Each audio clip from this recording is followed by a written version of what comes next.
You're not wrong. Hi, everybody. We're here over at IC Collectors Convention in beautiful Nashville, Tennessee, here at the IC Show. I'm Owen Cotter for SciFiction.com and SciFiction.world. We have here Mr. Flynn Hendricks. and Mr. Micah of ECPC Studios. Awesome. ECPC TV Studios. Now, Micah, you do studio stuff with this. What Correct. do you do exactly? You have some stuff you do as well. Oh, buddy, let's take a minute here. I am an actor, voice actor, podcaster, and professional wrestler. I wear at least 4 hats. There are many more, but we'd be here all day if I named everything I would else. say, what don't you do? Jack of all trades. Juggle chainsaws. I don't do I bet that. you could, though. I'm also not a stripper. Nobody wants to see that. But you could be. We'll discuss that We'll later. discuss that later. If there's money to be made. We're here at a Star Wars themed event. It centers heavy around collectors and vintage toys and stuff like that. The Star Wars franchise. We just had Mr. Anthony Daniels speak before us about his career in the Star Wars franchise. Yeah, we'd like to apologize for that, by the way. Oh, it's all good. He's great. The impact of Star Wars on the pop culture ecosphere of the whole, pop culture zeitgeist, as he called it. Yes. What does it take? What is the message it took from you when you watched it the first time, and then Mike as well? I was just mesmerized as an 8-year-old kid because in 1997, my parents took me to the re-release at the movie theater back in Hermitage, Tennessee. Special editions. Yeah, special editions. I had no idea about any of this being re-released, none of that. So I was mesmerized as a kid. I was gung-ho. I was just over the moon when my mom brought home the 3-pack VHS trilogy. And then as I grew up and I was in high school, like middle school through high school, the prequel trilogy comes out. Yeah. I jumped right into that too, and then like everybody else, I kind of fell away until the sequels came back out. Right. But I mean, it has been such a consistent in my life, and it's been a bonding thing because it's what my parents introduced me to, and now my kids, it's a generational thing. I'm passing it down to them. That's the torch. Yeah. It's been a huge impact in my life for as long as I can remember. What about you, Micah? What's your take on the franchise? Star Wars to me, like Flynn said, to me it's very generational. I don't have children, but I know people who do, and a lot of times they want me to, hey, watch Star, because I'm like the cool uncle. That's all good. They're like, hey, I want you to introduce my child to Star Wars. Right. And it is very, very, it's a universe that George created for us all that it's just hard not to love. For sure. Especially with people like Anthony, who was just here. Yeah. And the characters that were given to us are so lovable, likable, except Jar Jar Binks. It's all good. It's all good. So being at this event, I believe, is the 5th year, right? Am I correct on that, Micah? This is 18, 19, 21, 22, 4th year. We're coming up on the 5th year. Because they skipped 2020. And some of the guests this weekend have been Ian McDermott from Star Wars and all, the Emperor Palpatine, execute all the stunt. And then you've got C-3PO, of course, who was here, Mr. Anthony. A lot of other guest stars this weekend. We've also had some other stuff from like Ninja Turtles, people doing artwork and all of that. Oh, yes. The IC Collectors Convention, what are you looking forward to possibly next year? I mean, any guests that you would like to see come next year? Or? Man, if you could get them to come down, who would you like? Let's just get Ewan McGregor. Ewan McGregor, Liam Neeson. I'm sure he's not busy. Celebration can't even get Liam Neeson. Right. But in all we honesty, can, and we will. We will. Manifesting. It's called manifesting. Sorry, Mike. I kind of made a promise for you that I wrote a check that you can't cash. Mr. Neeson, we have a very specific set of skills that make us very lucrative for you to come here. Right. So you've got like a lot of musicians down. I think somebody would be cool would be Greg Grunberg. He has a band rocking and rolling. I think one of his guitar players or something is Scott Grimes, who drives the Orville. So that'd be a cool one. So you get an actor and you get a musician for the band as well down there with the other guys. So.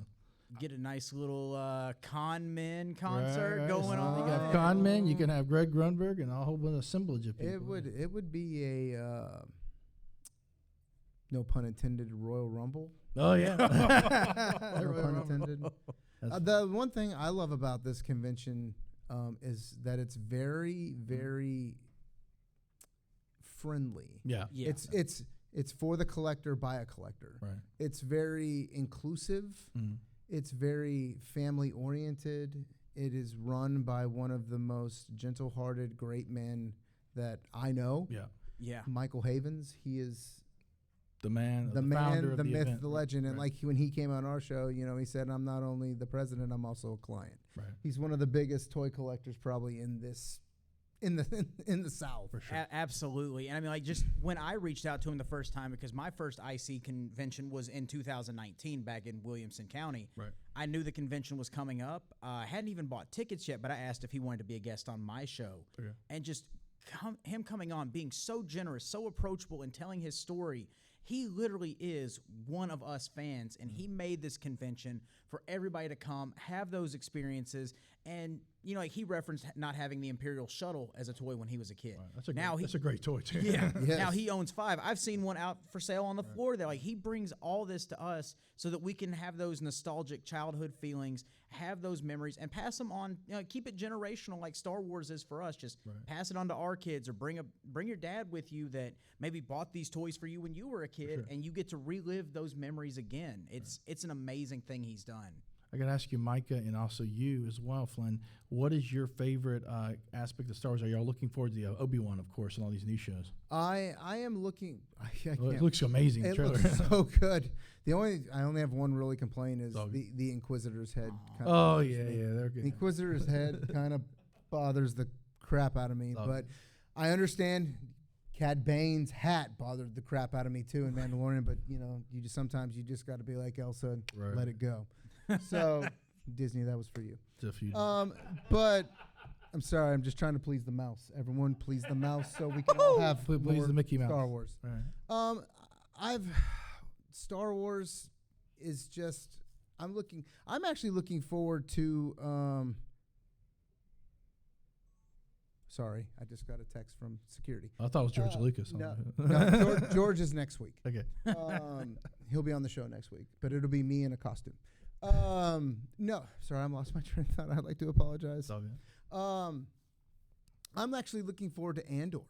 Oh yeah. The Rogue One prequel. Yes, yeah. I'm actually not only because one, what are you gonna do? Because you should have kept them alive. Right. But two, because the characters that we love can all show up. Yes. There is no one dead in Andor. Very true. We could get 3PO, we could get Luke, we could get Han, we could get Bail Organa, Jimmy Smits. We could get there. That one thing, like and same thing kind of with Kenobi, but we know Kenobi's going to be more James Bondish because he's supposed to be dead. But Andor can open up some doors for us that, as Star Wars fans, are like, it's like when we saw Darth Vader in Rogue One. We were like, it's like an Easter egg, but a full realization of like, or even in Rogue One itself, when we got Dr. Evazan and Ponda and Chopper too, and Chop, shuttle bay, and then even 3PO and R2, you're like, haha, they're in every movie now except Solo, right? But that is. I'm actually looking forward to that. I mean, don't get me wrong, I can't wait for Kenobi.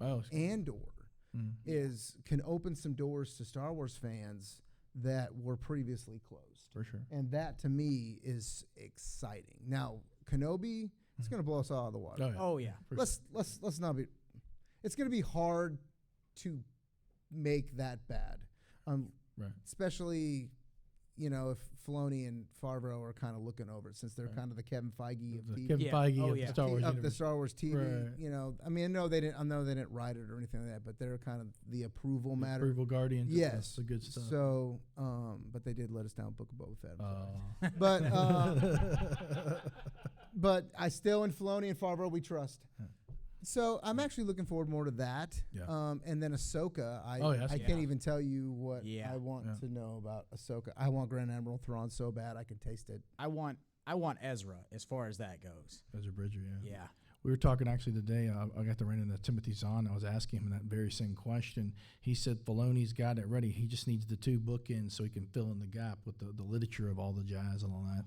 He was saying we talked about his opinion on who should be an actor. He didn't exactly give me a specific name, just a few ideas, Jason Isaacs, a few others. But he said anyone that does Admiral Thrawn should have that, that gravitas of, the strategic leader. But, he's like, there's a certain person who'll have to fill that. He said Jeremy Irons, I believe, would be a good one.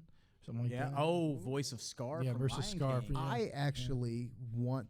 I don't know if you guys have seen Milligan. Yes. Oh, yeah, That's what Lars I was about Mikkelsen, to say. yeah. The voice Who actor. the voice The voice actor actor. of He would Thrawn actually be a great looks one as like well. to me. I'm like, wow, you paint him blue, give him red eyes. Right. He could Yeah. be Thrawn, Legit. and yeah. still and would be able to bring the voice Sure. from from Rebels. People, it's just a seamless transition. Actually, be probably I've be got the best goosebumps thing. thinking about I it. mean, for Thrawn, I don't want Jeremy Irons. I'm sorry, I don't want a big actor. I don't want a big actor to step in those shoes Right. because I like it like Mark Hamill Right. was a nobody. Right. And he's Luke Skywalker. Right.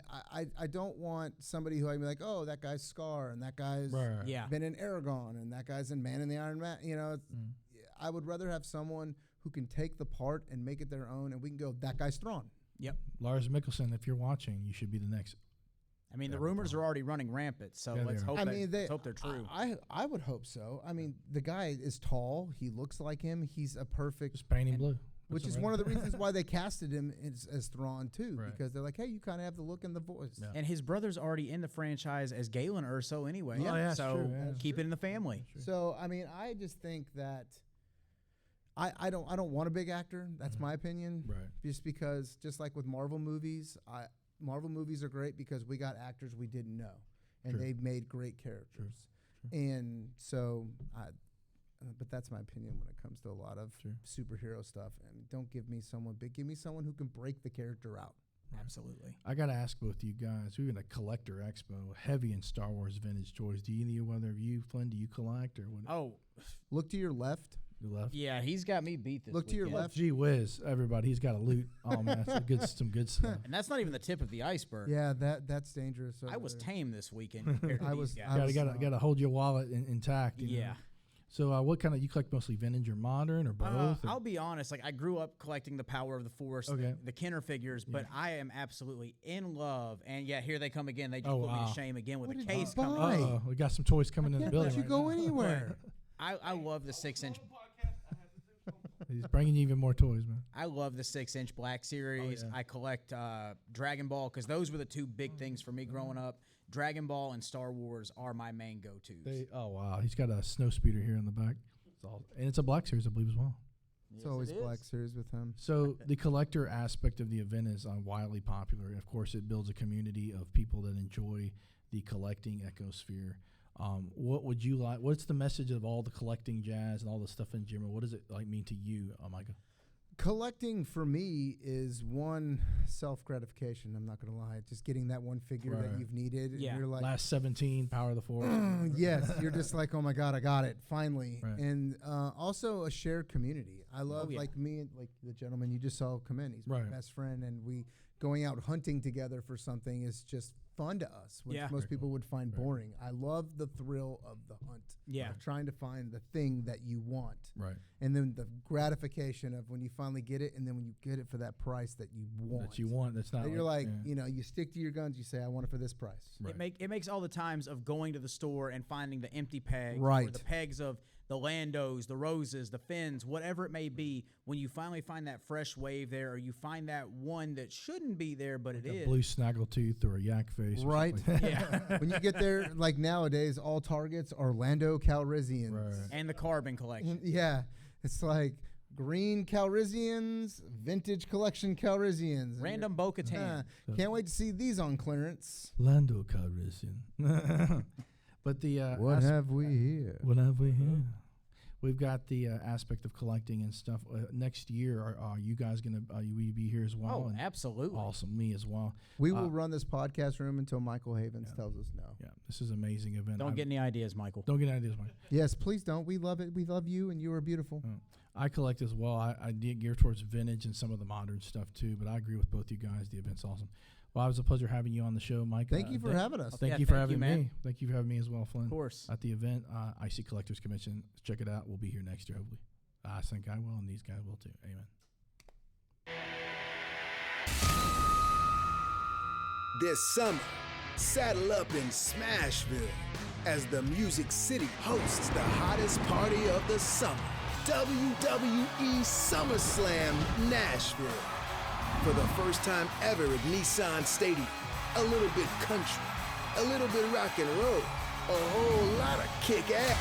WWE SummerSlam, Saturday, July 30th. Tickets on sale now.